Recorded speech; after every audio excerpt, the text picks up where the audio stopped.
Hi everybody, Brian David Marshall here at Grand Prix Providence, the format standard. By my side is Paul Jordan, Magic PJ on Twitter. And Paul, you're doing something that everyone thinks about doing when they go to a big tournament like this. You went rogue. Yeah, I did. Yeah, so or as we used to call it, rouge. Rouge, yes, going rouge. So this deck started because I'm good friends with Michael Flores, and he qualified with a mono blue dragon deck, and I started playing with it because I play with every deck that he does, and I was losing horribly with it because I could never counter what I wanted to when I wanted to. So that's when I started working on this deck. And thus, mono black, five color dragons was born. So talk us through the dragons that make up 5 color dragons. This is a card. You're already off road from Mike's deck before we even get to taking the blue out with Dragon Lord Colodon. Yeah. To be fair, that was actually Mike's feedback when I first sent it to him. Is that you're really kind of having trouble with Elspeth here. So that guy comes in there and just knocks Elspeth off the table. So that's why he's out there. And then we got red green here, guy that just clears the board. Dragon Lord Atarka. Yep. It's been doing heavy lifting for Mike, I know, certainly at the RTQ. Yep.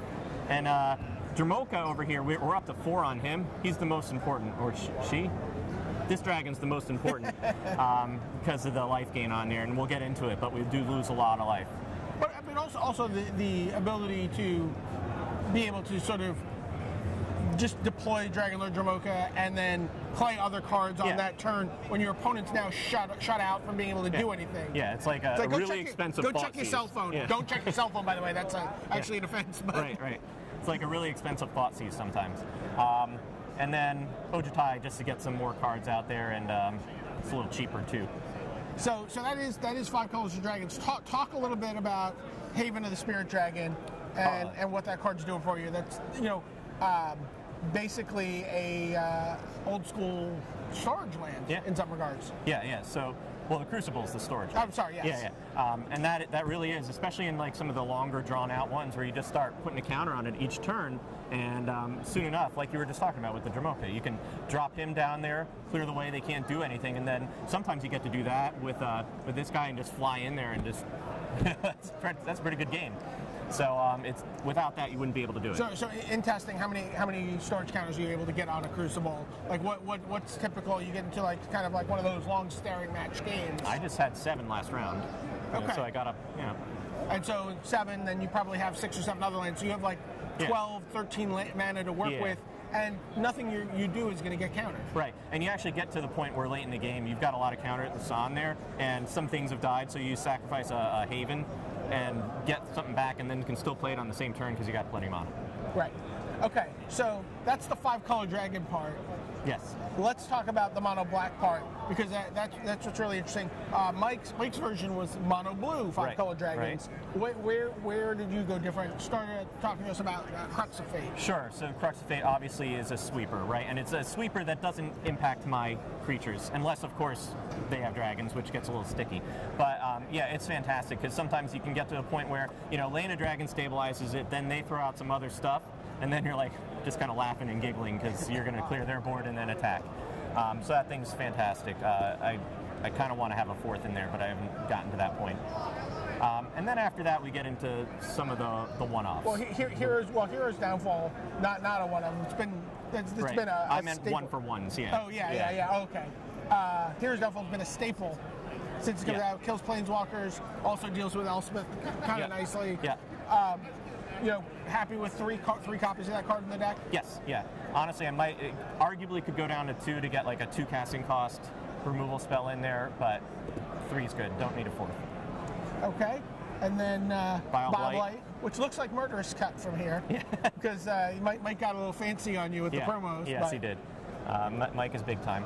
Bile Blight, what's great about, probably the most important aspect of that in this deck is that it's just cheaper. Right. It costs 2 instead of 3. So that's very important. And then there's a couple more in the sideboard simply for that reason. And it also, any of the token generators, anything else out there, sometimes you get lucky and just clear off 2 or 3 of something. Death Mist Raptor maybe. Right. So Foul Tongue Invocation. This is a card, again, we've seen it in some of the Esper Dragon lists, but why 4 copies of Foul Tongue Invocation? Really, really important thing here is the gaining life. Okay. I mean, it's I can't stress it enough, because this deck does some damage to itself, and that we'll get helps to that in a offset second. that. Yeah. Yeah. I mean, it kills a guy, but its gaining life is critical. Right, because you've been playing for a long time. You like a Diabolic Edict, right? Sure. Love an edict. Yeah. But you said you've actually played this on an empty board? I have, yeah. In playtesting, I was down to 2 life on an empty board, but I really needed to draw into something because they were more likely to get to things that create tokens and things like that. So I played that on an empty board so that I could, can we go to the next one now? Yeah. So that I could sign in blood myself. So that we could start going. Yeah, the next set of sets of 3 cards are all painful for you. Sign in blood's dealing damage to you to draw a card if you killed anyone with sign in blood. We finished them off. Unfortunately, no. All right, well, a goal for this weekend. Yeah. 2 copies of Read the Bones. Yep. So you just like drawing cards. Yeah, it's really the 5th and 6th sign in blood, but they cost more. And then 4 copies of Thoughtseize, which is you've sort of likened this to filling the same role as Silumgar's Scorn in Mike's deck. Right? Yeah. It's a counterspell. It's a counterspell before they can play it. Preemptively. Yes. Okay. So and then we have 7 swamps. 8 swamps. Yeah. And then because you're mono black, right? You really, I mean, yes, you don't mind having the colored mana, but Temple of Silence, Temple of Malady, and Temple of Deceit. Right. How often are you actually relying on getting the colored mana off? Oh yeah, you will get out some of the dragons off of those strictly sometimes. Like it's pretty frequent. And the Urborg actually is also very important too with the 8 dragon lands. And you can see there's a lot of double casting cost black throughout here. Sometimes, especially if you want to do 2 in a turn, you'll have a dragon land or 2 out, and you wouldn't have been able to otherwise. Right, Urborg, always important to remember when you're watching a Magic event, because it does have Cthulhian madness-inducing properties online. So talk to us a little bit about the sideboard for the deck here. Yeah, so the sideboard is basically a mix of other removal spells to fit the different matchups more, like Fricker's Cure and Ultimate Price. Those are just cheaper ones to bring in against the more aggressive decks. Same with Bile Blight and Drown in Sorrow. We'll take out some of the card draw, we'll take out the Thought Seizes in these cases. So this is like if you're playing against like a Goblin Rabble Master deck, or exactly. Abzan aggro, mono maybe. red, yeah. Sure. Yep. Then we've got, against control, you might bring in Ugin and some Duresses. Okay.